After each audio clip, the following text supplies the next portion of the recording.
So, diorang kan bila I apply kerja, semua orang akan tanya, wah, ada sijil tak? Ada what's your degree? What's your master in, PhD in? But because I don't have that proper education, I feel the only way for me to grow is through my hard work. Yes. Saya boleh menangis bila bercerita hal ini because they are so hungry to get all of this opportunity. Contohnya macam someone from kita ada macam beberapa market access program di mana kita bawa mereka ke Kuala Lumpur. But for them to come to Kuala Lumpur will take about maybe 1 to 2 days. Dari Pitas nak ke KK dah ambil masa 3-4 jam. Nak ke Kuala Lumpur 2-3 jam. Not to mention the cost to fly here. Dan mereka ini datang daripada kumpulan miskin tegak. So melihat kesungguhan mereka untuk keluar daripada poverty cycle tu, itu yang membuatkan saya merasa macam wow, this is already a success.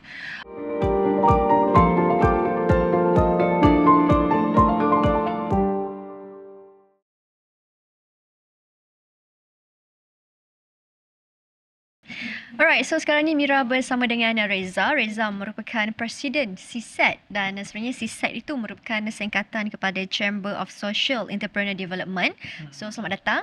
Terima kasih for inviting me to be here today. Sama-sama. Okey, dan mesti banyak cerita yang Reza nak kongsikan dengan kita sebab mungkin ada orang yang pertama kali first time dengar CSET dan first time dengar SE, apa pula SE bawah CSET itu kan. Betul. Tapi sebelum kita mula, if Reza boleh ceritakan terlebih dahululah, share dengan kita semua a bit about your journey. Okay, can. I mean, it's a long journey lah. First of all, again, thank you so much for inviting me to be here. To talk about my journey, kan, of course, we are here today talking about like 15 years of my harapan. And for myself lah, I think almost around 9-10 years. So how I started this journey, dia cerita dia, I memang dari zaman belajar memang suka buat NGO lah. Suka support NGO, anak yatim, environment semua. So bila one day tu, I join this company, venture capital, where they invest for startups yang memang buat impact. And then bila I masuk company ni macam best lah, kita tengok banyak betul company buat benda yang menarik lah, yang create impact. Tapi pula ada my boss lah time tu, dia pula cakap kat I, so Reza, kita dah tolong banyak startup ni, you are helping me on this, but can I give you one initiative? I cakap apa? Cuba belajar tentang term social enterprise. So time tu pula masa 2014-2015 ni memang term tu tak popular pun kat Malaysia ni. So I had to do a lot of research. And I do a lot of research, belajar. It took me 1 year untuk belajar tentang social enterprise. Sampailah 2016. 2016 I dapat new mandate dari bos I. Dia kata, okay, you dah belajar banyak, why don't you practice sendiri? So that's where I join accelerator program. Because in my mind was something tau. I tengok because kita kan venture capital, kita invest kat startup. And time tu pula paling popular ni tech startup. Orang buat tech. I tengok tech startup dah tinggi dah. Kenapa social enterprise orang tak pernah dengar? So I have this goal, how can I help social entrepreneurship ni be as popular and as strong as tech startup? And I punya mantra pula, the only way to fix something is you have to be in it. So which is why I decided to join, to start my own social enterprise called Grab Cycle. Sejak tu lah bermulalah journey itu di situ social enterprise tu I. Okay, itu sedikit tentang Reza. But when we talking about Scenic for 5 years setelah dia ditubuhkan, so macam mana journey tu bermula pada waktu itu? Journey-nya, dia permulaan pun dah susah. Permulaan pun dah mencabar. Okay, Scenic ini ditubuhkan oleh Kerajaan Negeri Sabah, diluluskan di cabinet meeting pada Ogos 2019. But only kita cuma start dia punya operation pada April 2020. And if you remember, masa tu pandemic. Masa tu memang kawalan ketat PKP. And I was wondering like, macam mana nak start ni? We were very excited already. But pada masa itu saya ambil keputusan untuk teruskan sahaja and be creative about doing our programs. Dan Scenic ini alhamdulillah telah berusia 5 tahun pada 1st April lepas. And we've been through a lot definitely. dan permulaan dia walaupun susah, itulah we as a leader masa tu tak ada manual, tak ada guidance, tak ada apa ni macam template. So we had to like macam to do a lot of experimentation. Jalan ke tak dengan pandemik yang tak begitu menentu. So a bit risky, but I am very grateful for that opportunity because kita cuba we trying to take the risk we can afford to take. Dan alhamdulillah perjalanan tu banyak mengajar kita, dan at the same time we have managed to achieve impact yang saya kira saya sangat banggakan, sebab Synic ini tujuan dia, kita bukan saja nak buat program or training, but we also want to be an entity who can influence the policy, bukan saja state policy or federal policy, tetapi international policy. I see. Okay. Dan Synic of course dah membantu ramai sangat di Sabah pastinya. Tetapi kalau Synic sendiri, adakah dia bergerak sendiri ataupun ada collaboration dengan mana-mana badan entiti yang lain? Definitely collaboration, itu memang DNA of Synic. Memang kita tak dapat buat kerja sendiri. That's why I think salah satu recipe of our success is collaboration with various stakeholders dekat, bukan saja in the Malaysia, but juga stakeholders daripada negara luar. And but bila collaborate tu, we have to be sure that it's very it's strategic lah. Dan pada ketika itu juga, I think because of pandemic, mungkin yalah dana pun dikurangkan, and kita terpaksa akur, and the only way to still create impact is to collaborate with the stakeholders dekat seluruh negara. Dan pada ketika itu kita cuba guna strategi quadruple helix, di mana kita collaborate with university, our friends at university, lecturers, researchers, corporate, government, NGO dan juga startup. So we have many friends in the ecosystem, dan setakat ini kita telah menjalin kolaborasi lebih daripada 400 partners, not in Malaysia saja, but di luar negara. I see. Wow, impressive. But then how My Harapan dia datang along the way tu, macam mana? Ini sangat special. This is very close to my heart, cerita ni. My Harapan adalah rakan kolaborasi kami yang pertama sekali menganjurkan program Accelerator, Iltizam Social Impact Accelerator Sabah. So itu adalah accelerator program yang pertama sekali, julung-julung kali dianjurkan oleh pihak Equinas, My Harapan, dan menjemput Sabah Synic untuk menjadi rakan kolaborasi. And alhamdulillah, impact daripada program itu, kita telah berjaya menghasilkan 10 social enterprise daripada Sabah, dan mereka masih lagi bertahan hingga ke hari ini. And saya sangat-sangat berterima kasih kepada My Harapan. Tanpa mereka, I don't think Synic will be where we are today. They even connected us with bapa keusahawanan sosial kita, Profesor Muhammad Yunus, di mana kita telah menjalin hubungan kerjasama dengan mereka. And every year without fail, we try to meet Professor Muhammad Yunus and get his mentorship and guidance, especially in the aspect of social business. So thank you so much, My Harapan. Dan setelah journey itu bermula, tetapi mesti ada yang tanya juga kan, why did you choosing this path? Kenapa jalan ini? Kenapa bukan, sebab you tadi kata you dah ada kerja. Betul. Okay, and then kenapa you tak fokus kepada kerja hakiki je? Kenapa nak kena tambah bukan nak kata beban barulah, tapi tanggungjawab baru? I think maybe I bukan Gen Z lah kan. I rasa I jenis yang tak boleh duduk diam. And I suka buat benda yang orang tak buat. And also just to share a little bit of background juga, I mean I'm not proud of this, but I tak habis saya punya university punya journey lah. So I didn't finish my university, and then after that I had the chance, orang datang kat I, do you want to work with me kan. So because of that, I feel that I need to go towards a different path compared to orang lain. Kalau I follow the normal corporate path, maybe a bit tougher for me. So diorang kan, bila I apply kerja, semua akan tanya, wah ada sijil tak? ada what's your degree, what's your master in, PhD in.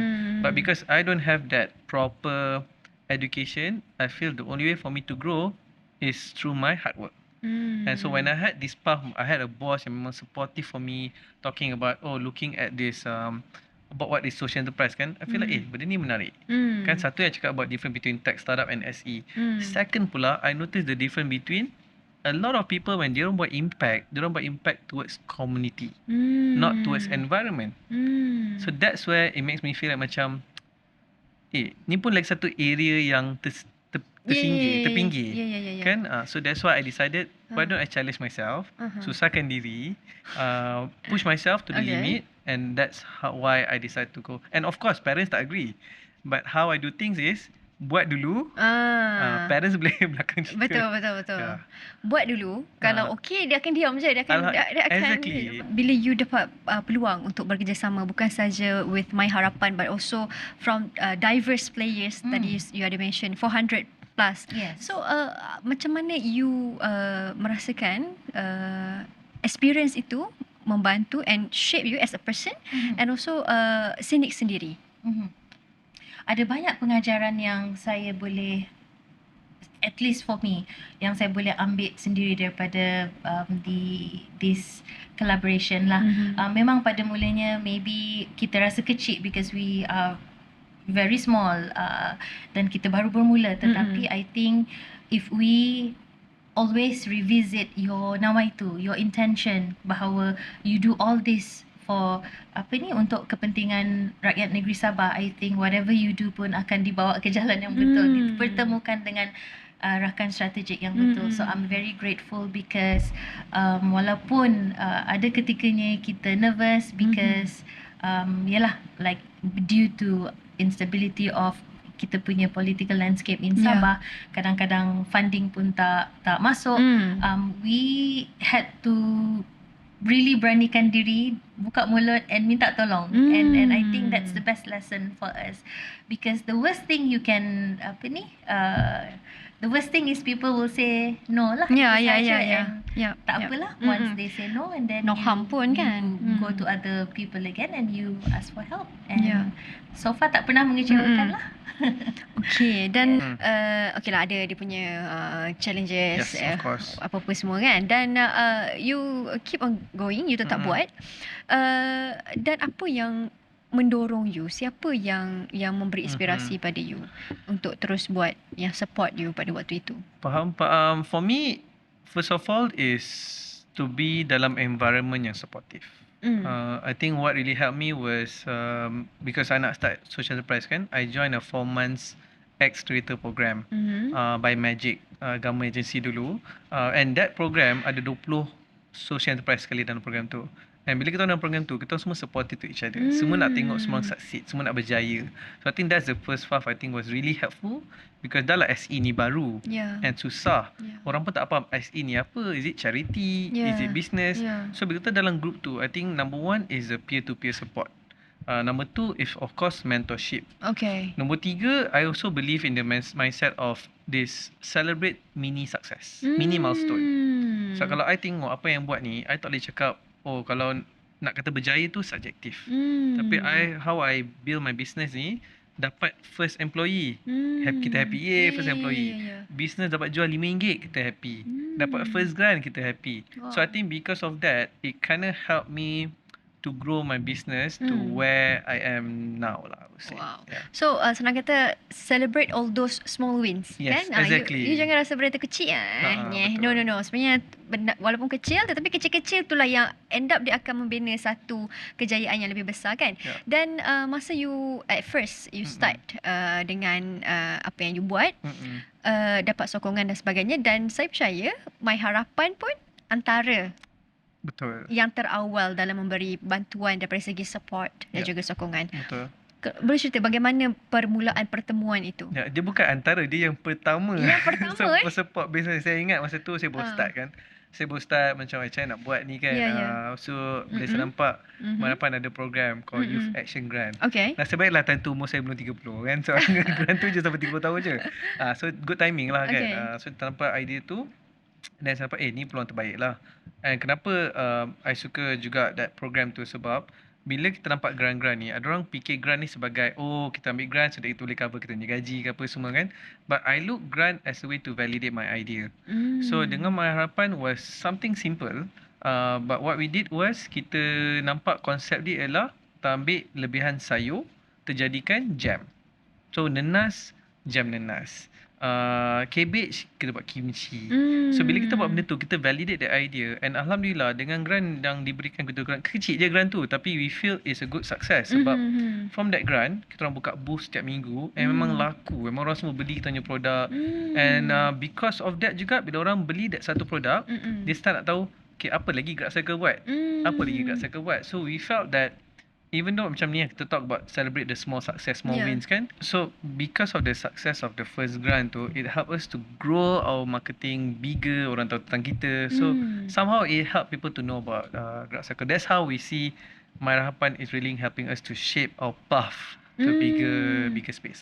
Bila through all those rejections yang you pernah kena sebelum ini dan sebagainya, itu saya kira macam challenges di peringkat awal penubuhan Scenic ini kan.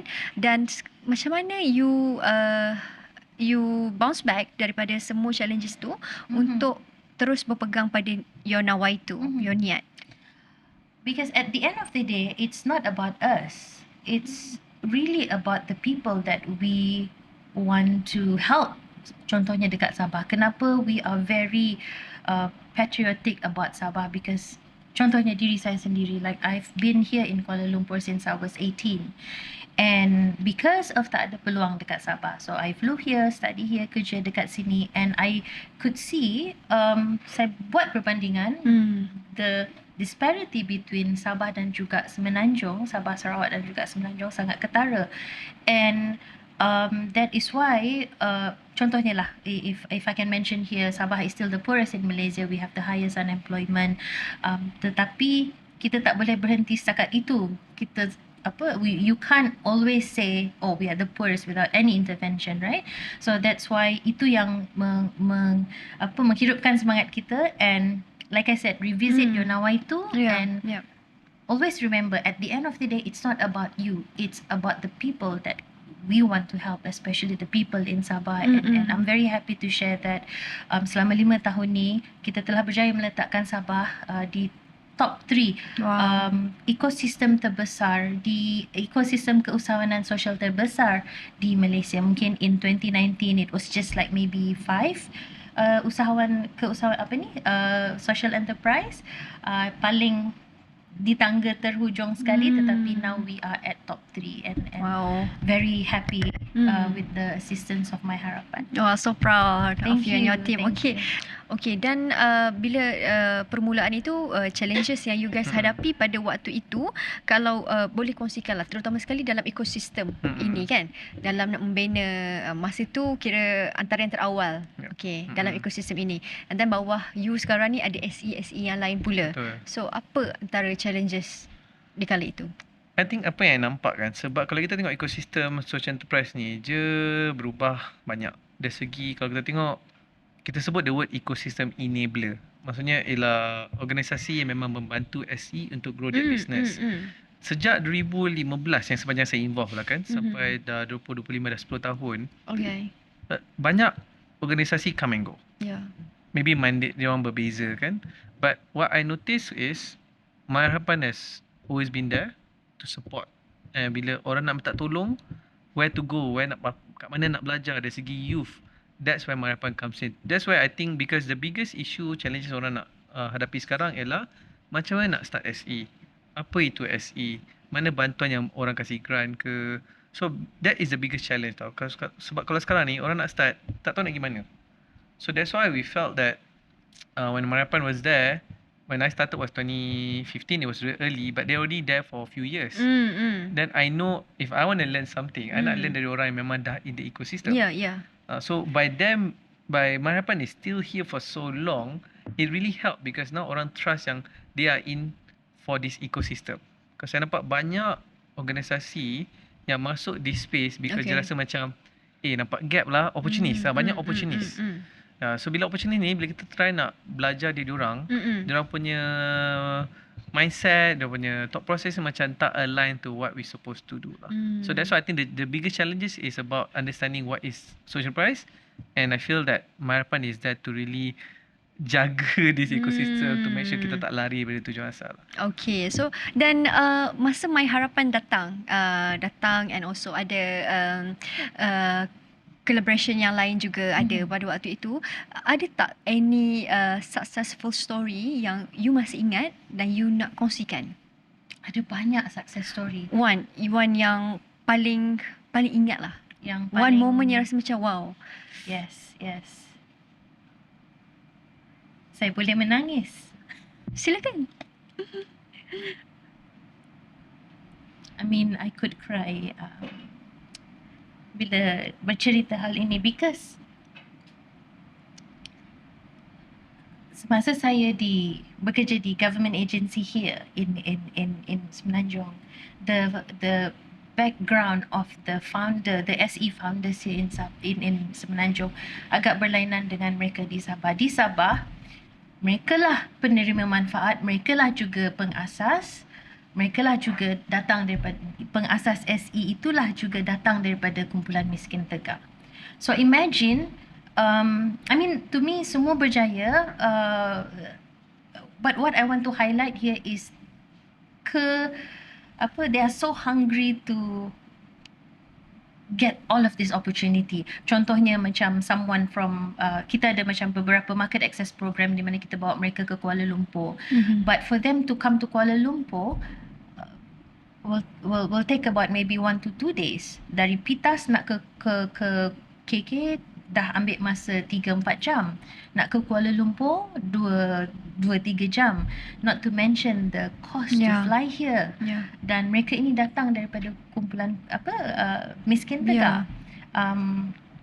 So melihat kesungguhan mereka untuk keluar daripada poverty cycle tu, itu yang membuatkan saya merasa macam wow, this is already a success.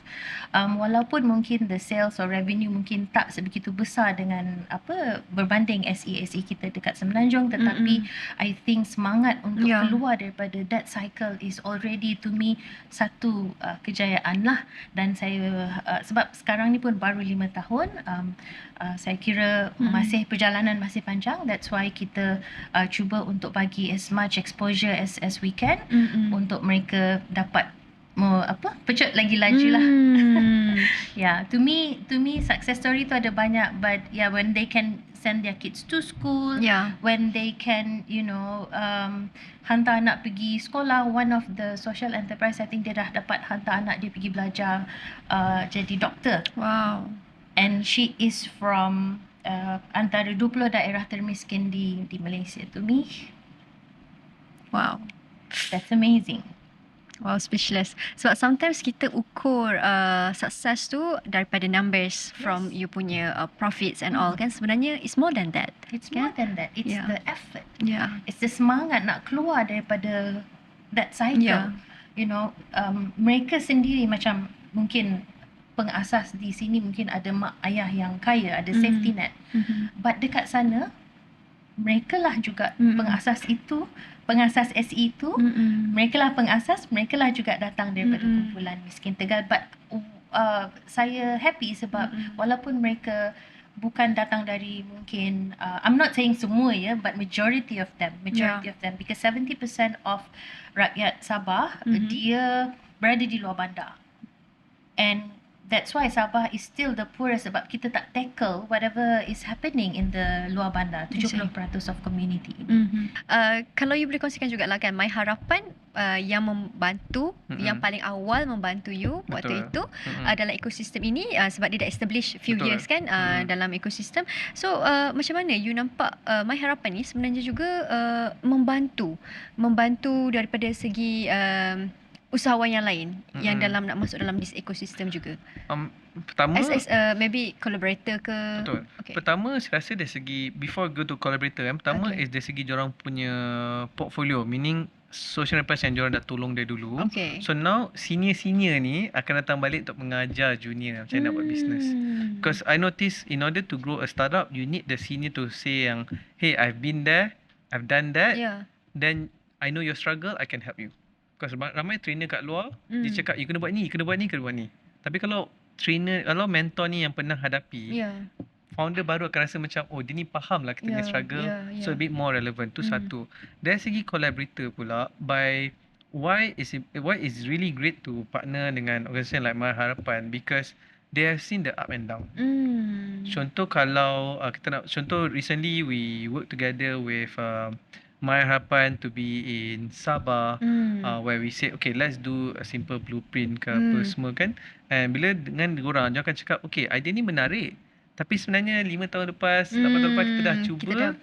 So jangan boleh share input yang mengatakan oh pernah cuba tapi maybe kena tukar cara lain sikit. Bila buat benda tu, dia macam akan fast track the process of implementation. Okay. Bila kalau tak ada orang yang share what happened before, nanti orang macam buat lagi sekali tak berjaya, buat sekali tak berjaya. So I think that's why I feel the key role of My Harapan being in the space for so long, being that veteran, I would say, to help the junior to grow lah. Even not just junior in SE, junior untuk ecosystem enabler yang lain juga. Okay. So what's next? So perjalanan masih panjang, and I think kita tidak patut berhenti setakat ini, dan tak patut sentiasa berpuas hati. So what's next?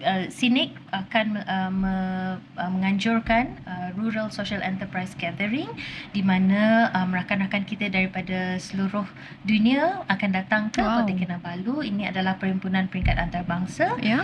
My Harapan will be part of the event as well, and kita akan membawa pembuat polisi daripada dalam dan luar negara untuk datang dan melihat keadaan sebenar di Sabah. Dan juga peluang ini adalah peluang untuk usahawan-usahawan sosial kita di Sabah untuk belajar daripada mereka yang datang daripada luar negara. So knowledge exchange between all of the participants selama 4 hari, from 31st October to 31st October to 4th November, bertempat di Kota Kinabalu, Sabah. Baik, so itu bercakap tentang My Harapan. Kalau Reza sendirilah sebagai President of CSET sendiri, sekarang ni di bawah you dah ada 20 SE katanya? Lebih kurang 20 lebih sikit. 20 lebih sikit SE. So macam mana perkembangan itu secara pantas terjadi? Dia benda tu sebab kenapa dia senang nak ada 20 dan lebih ni. So kita in total kita ada membership dalam 100. Kenapa saya kat 20 ni yang betul-betul aktif, yang biasalah kita buat membership ni, ada yang aktif, ada yang pasif kan. So kenapa benda ni membantu, sebab semua orang nak cari rakan untuk berbincang, untuk share isu. The word orang cakap ni, jadi founder ni lonely. Sebab bila jadi founder, you tak boleh cakap jadi boss, you tak cakap kat pekerja you, struggle lah bulan ni. Tak boleh. Tak boleh kan, nanti bocak lemak gaji macam mana kan. So bila founder ni, dia orang nak fellow co-founder yang lain untuk bercerita masalah. Untuk atau share macam nak grow, macam nak input. So that's why when we created CSET ni, the idea is nombor 1, creating a community where orang can share with each other. Nombor 2, kita orang juga jadi perantaraan between social enterprise dengan government dan juga corporate. So kalau kita ada masalah, contoh satu SE cakap kita ada masalah nak penetrate Kementerian Kesawanan, bila CSET masuk, CSET akan buat 5-10 SE together. So that's why bila membership ni semua akan nampak value. So that's how CSET grow this community. So kita kata we are trying to create a hub or community untuk semua orang share pendapat, share knowledge, share update semua. So that's how we grow the ecosystem lah untuk CSET. I see. Alright. Dan setelah you di dalam ecosystem ni, I think like more than 10 years. Yes. Apa yang you nampak yang tak ada dalam this ecosystem yang mungkin boleh tambah baik lagi? Maybe like anything yang you nampak macam what's the missing in this ecosystem? I think what's missing is really a centralized where it's a one spot, one space yang semua orang working together for the better ecosystem lah. I know it's still broad because I think right now semua orang buat hal sendiri. Sebab diorang tak nampak betapa besarnya impact ni kepada kita punya negara actually. Sebab ni I know because being a president CSET ni chamber kan, the way I see it is right now, kalau kita kalau semua orang create an social enterprise, kalau semua orang ada diorangnya own social enterprise, and dunia social enterprise dia sustainable, which dia orang boleh bayar gaji, revenue, tak perlukan grant, tak perlukan bantuan kan. The more social enterprise we have, kita dah akan kurangkan NGO. Bila kurangkan NGO, kita tak perlu cari donation yang terlalu banyak. So sekarang ni banyak orang pergi ke NGO sebab nak perlukan bantuan NGO, nak salurkan bantuan. Kalau kita ada banyak social enterprise, duit NGO tu mungkin boleh digunakan untuk bantuan lebih lain. So semua orang akan have a sustainable business yang create impact for community and environment. So I think that thing of being that centralized where semua work together is not yet achievable. Even SE pun, kebanyakan senior SE masih busy membina bisnes diorang daripada nak membantu aspiring entrepreneur out there to grow their business. So diorang sendiri pun still struggle dengan kebanyakan rakyat pun tak faham apa itu social entrepreneurship.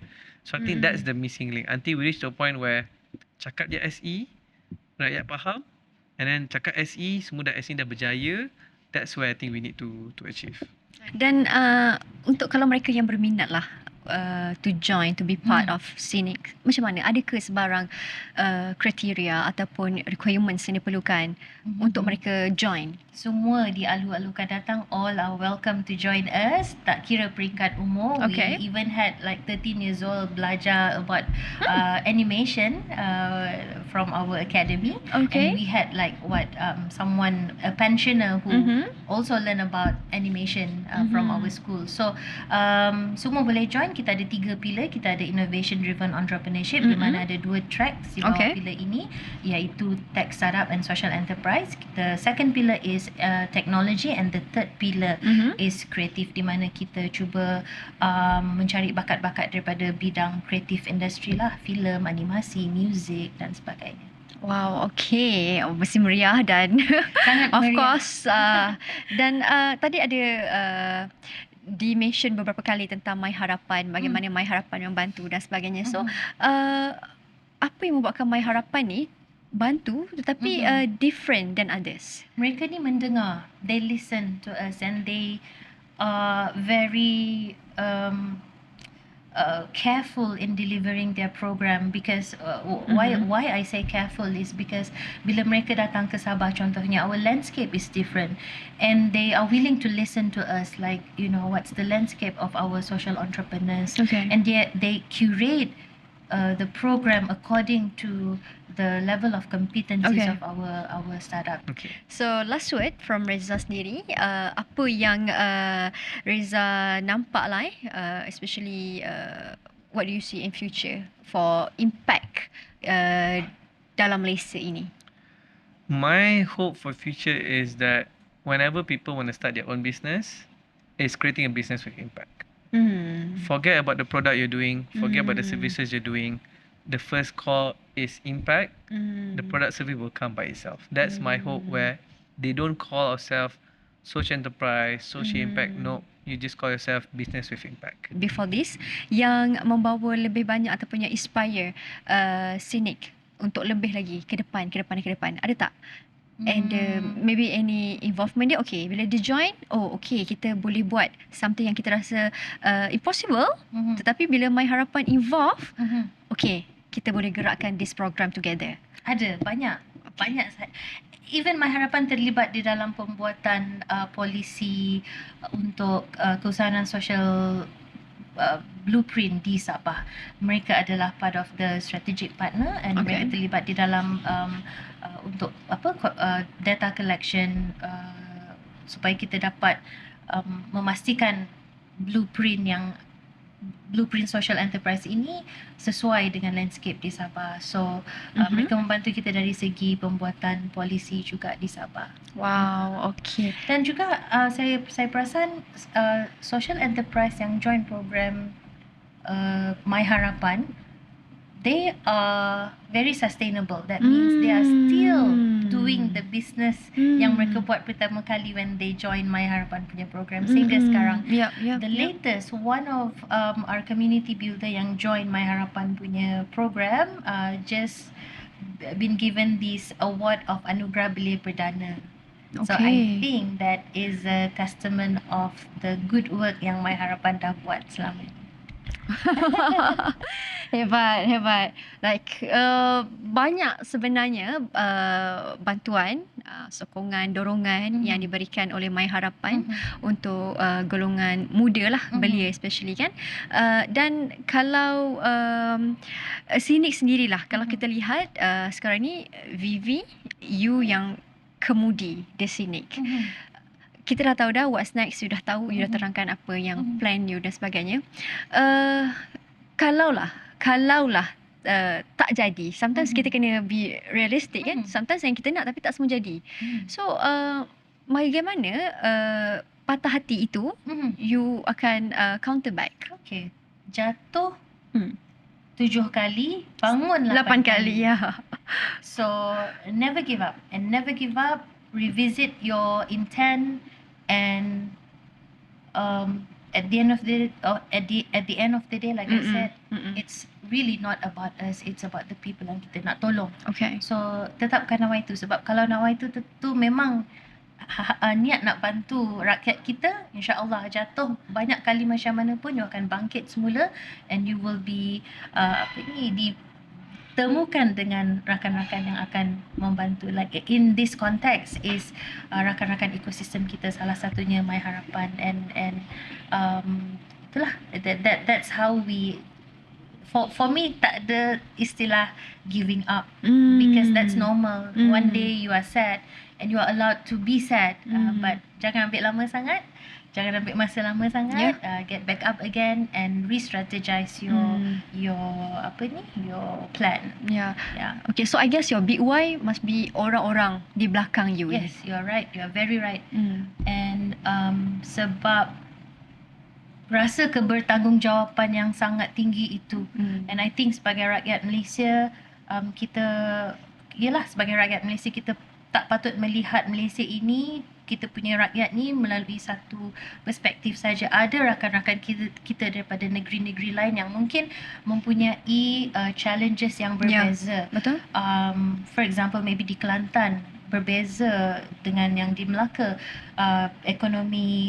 Keadaan ekonomi di Sabah pun mungkin berlainan dengan apa yang kita ada di Kuala Lumpur. So setiap negeri itu ada challenges masing-masing. Betul. But as rakyat Malaysia, kita patut melihat all of this sebagai satu kita tak pukul rata lah. Kita melihat dari sudut yang berbeza. So sebagai contoh, I'm very vocal about this.